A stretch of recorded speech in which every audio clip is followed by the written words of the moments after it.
मित्रों, भविष्य दर्शन चैनल में आपका हार्दिक स्वागत है। भविष्य दर्शन चैनल आपके लिए लेकर आ रहा है द्वादश भावस्थ राहु और केतु के फल।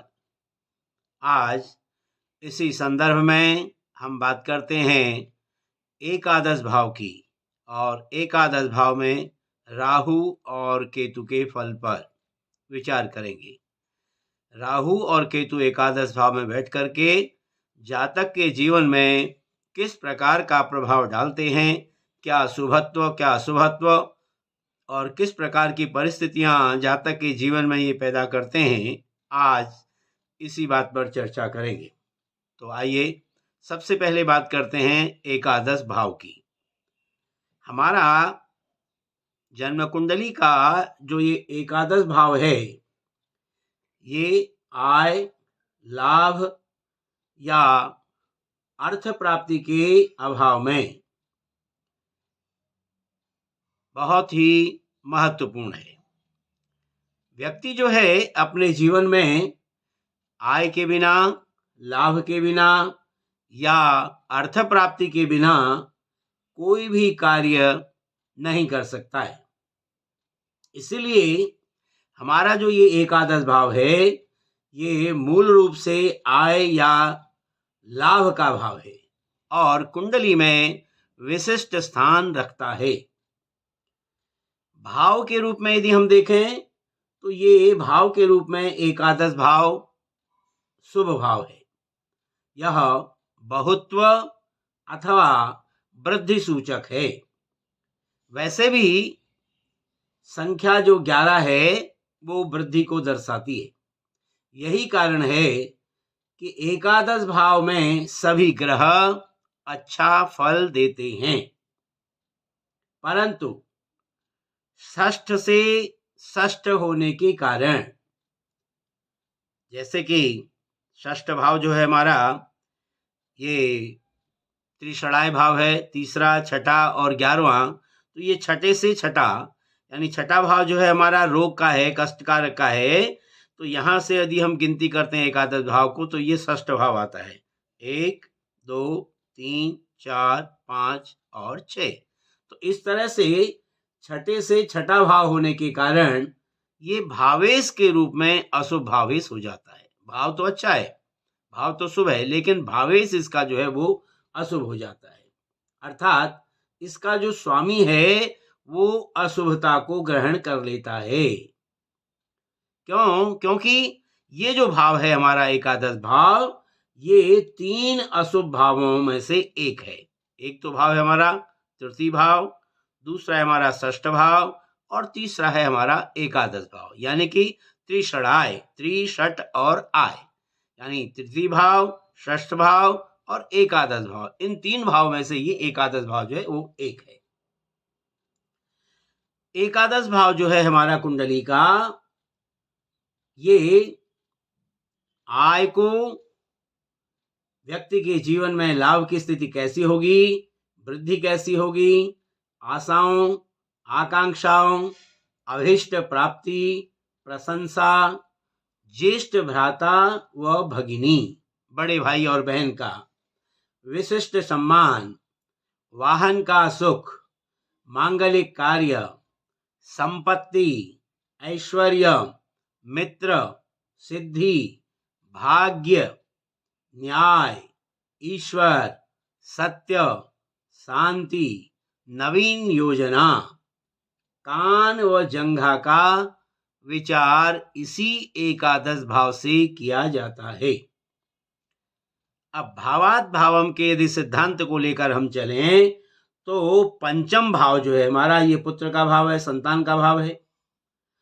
तो यहाँ पर पंचम से सप्तम यानी कि पुत्र से सप्तम, पुत्र वधू का भाव हो गया, और पुत्री से सप्तम हमारे दामाद का भाव हो गया। तो इस तरह से पुत्र वधू का हो गया और पुत्र के पति यानी कि दामाद का विचार भी जो है इसी एकादश भाव से किया जाता है, क्योंकि ये भाव पंचम हमारा पुत्र और पुत्री का है।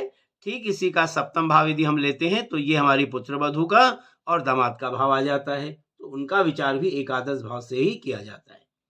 इसी प्रकार नवम भाव जो है हमारा, ये पिता का भाव है।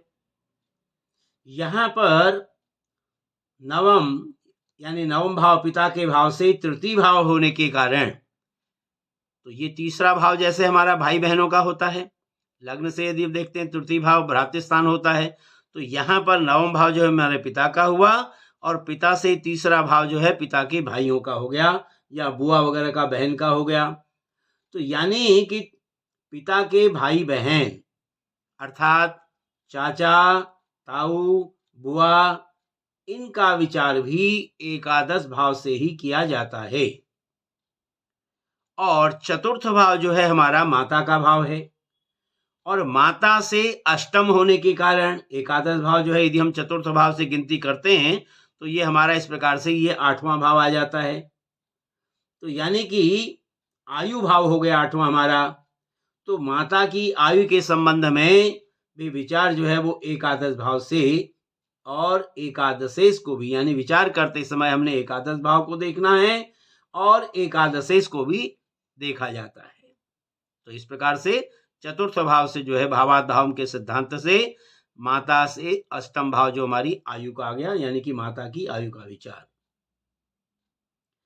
मतांतर से कुछ लोग जो है ऐसा है कि दसम भाव को पिता का मानते हैं, तो इसलिए दसम से द्वितीय होने के कारण तो यहाँ पर जो है ये एकादश भाव जो है इस भाव से पिता के धन का विचार भी किया जाता है।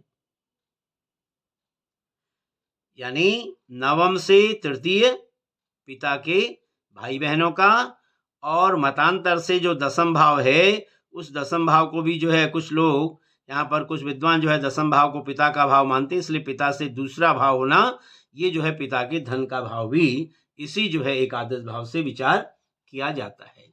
ये तो रही सामान्य बात एकादश भाव की। अब हम बात करते हैं कि एकादश भाव में जो विद्यमान राहु और केतु हैं, ये दोनों जातक के जीवन में किस प्रकार का प्रभाव डालते हैं और इनका एकादश भाव में स्थित होना क्या प्रभाव डालता है जीवन में। तो एकादश भाव में आपको बताया कि राहु की स्थिति जो है वो सामान्यतः शुभ मानी जाती है। जैसे अभी आपको पहले ही बताया था कि एकादश भाव में सभी ग्रह जो है शुभ फलों को देने वाले होते हैं। ठीक उसी प्रकार से राहु भी जो है वो एकादश भाव में सामान्यतः इसकी स्थिति शुभ मानी जाती है। तो जिस जातक के एकादश भाव में राहु हो, उस जातक को धन धान्य का सुख जो है जीवन में पूर्ण रूप से मिलता है। राज्य से धन व सम्मान की प्राप्ति उसे होती है, तथा युद्ध या मुकदमेबाजी में वो विजय प्राप्त करता है। ऐसा जातक पशु व वाहन से युक्त रहता है, परिश्रमी होता है तथा कठिनाइयों पर विजय प्राप्त करने वाला होता है। लेकिन यहाँ पर जब ये एकादश भाव में यहाँ राहु होगा तो राहु की जो सप्तम दृष्टि आती है वो हमारे पंचम भाव पर आ जाती है। तो पंचम भाव जो है हमारा संतान का भाव है, विद्या का भाव है। तो यहाँ पर राहु की स्थिति जो है पंचम भाव पर होने के कारण ये विद्या और संतान के लिए कुछ अरिष्टकारक माना जाता है या अरिष्टकारक होता है, क्योंकि राहु एकादश में जब होगा तो सब पंचम भाव पर उसकी सप्तम पूर्ण दृष्टि होती है। तो ऐसी स्थिति में वो संतान और विद्या के ऊपर जो है, पढ़ाई के ऊपर यहाँ पर अनिष्टकारक हो जाता है। और उसमें भी यदि राहु जो है एकादश भाव में बैठा है और यदि राहु जो है पुरुष राशि में हो तो वो संतान के लिए भी कष्टकारक होता है। और संतान, पहले तो संतान होने में विलंब होता है, लेकिन यदि संतान हो भी जाती है तो वो अल्पायुवान होती है और अन्यथा जो है बड़े होने पर जो है वो जातक का अपमान करती है, यानी कि पिता का संतान जो है अनादर करती है। एकादश भाव में राहु होना, और जो है ऐसा राहु जो पुरुष राशि में हो, सबसे पहले तो उसकी संतान में विलंब होता है, संतान नहीं हो पाती, और यदि वो संतान हो भी जाती है तो अल्प आयु में ही जो है उसको मृत्यु तुल्य कष्ट की प्राप्ति होती है। और यदि वो इस कारणवश उस कष्ट से जो है अपने आप को उबार लेता है, दूर हो जाता है, तो फिर भी जो है वो ऐसी जो संतान है वो जातक का अपमान भी करती है। यानी किसी न किसी प्रकार से जो है वो संतान से जो है पिता भी जो है पीड़ित रहता है।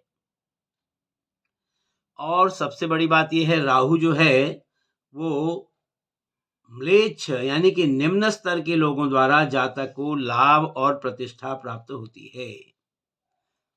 राहु जब एकादश भाव में होता है तो ऐसा जो जातक है वो दूसरों के धन को तरकीबों से ऐंठने वाला होता है। उसका ध्यान जो है दूसरे के धन पर होता है और रिश्वत भी लेता है, फिर भी समाज द्वारा प्रतिष्ठित होता है। यानी कि राहु जो है यहाँ पर मिश्रित फलों को देने वाला है।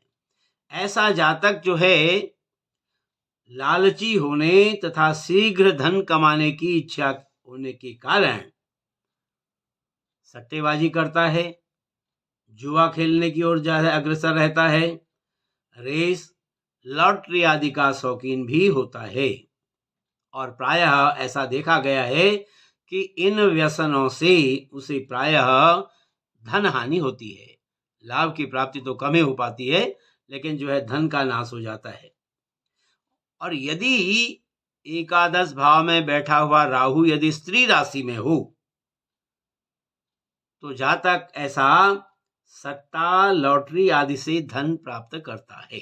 यानी कि पुरुष राशि में होने से सट्टे आदि से जो है उसको नुकसान होता है, लेकिन यहाँ पर यदि स्त्री राशि में राहु बैठा हो तो उसको सट्टे आदि से जो है धन की प्राप्ति होती है। और ऐसे जातक की पुत्री संतान अधिक होती है तथा वह अच्छे लोगों को मित्र बनाता है। ये तो रहा राहु का यहाँ पर एकादश भाव में विचार।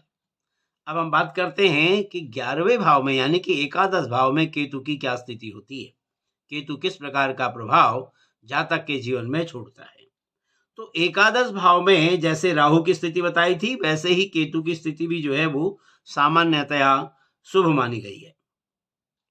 जिस जातक के एकादश भाव में केतु होता है बड़ा मधुरभाषी होता है, विद्वान होता है, दयालु होता है, परोपकारी होता है, अनिष्ट का नाशक होता है और स्वरूपवान होता है, तेजस्वी होता है, भोगी होता है। और ऐसा जातक अपने जीवन में धन धान्य से संपन्न रहता है, परंतु पुत्र सुख रहित रहता है। क्योंकि यहाँ पर भी आपने देखा एकादश भाव में जब केतु होगा तो केतु की पूर्ण दृष्टि जो है वो संतान भाव में, पंचम भाव पर होती है, जो पुत्र के सुख में कमी करता है। ऐसा जातक जो है वो वात रोगी भी होता है और गुदा रोगी भी होता है, लेकिन उसके साथ साथ ऐसा जातक विनोदी भी होता है। यानी कि मनोविनोद करने वाला भी, सदैव जो है प्रसन्न चित्त रहने वाला भी होता है और ऐश्वर्यशाली जीवन को व्यतीत करता है। ये केतु की स्थिति है। परंतु असंतुष्ट रहने से ऐसा जातक चिंतित भी रहता है। लेकिन यदि यहां पर केतु जो है मेष राशि में हो, वृषभ राशि में हो, धनु राशि में हो या मीन राशि में यहां पर केतु विद्यमान हो और शुभ ग्रहों से वो दृष्ट हो, यानी केतु जो है एकादश भाव में है और एकादश भाव में केतु जो है यदि यहाँ पर मेष राशि में, वृषभ राशि हो, धनु या मीन राशि हो जाए और वो केतु जो है शुभ ग्रहों से दृष्ट हो, तो ऐसा केतु प्रायः शुभ फलों को देने वाला होता है और ऐसे जातक को 45वें वर्ष में धन व पुत्र का सुख प्राप्त होता है। प्रिय मित्रों, यह था द्वादश भावस्थ राहु केतु के फल में एकादश भाव में राहु और केतु के फल पर विचार। आशा है आपको हमारी यह वीडियो अच्छी लगी होगी। यदि आपको हमारी यह वीडियो अच्छी लगी हो तो आप हमारी वीडियो को लाइक करें, शेयर करें और हमारे चैनल को सब्सक्राइब करना भी न भूलें। फिर इसी प्रकार की नई वीडियो लेकर आपके सामने उपस्थित होंगे। तब तक के लिए आप सभी का हार्दिक धन्यवाद।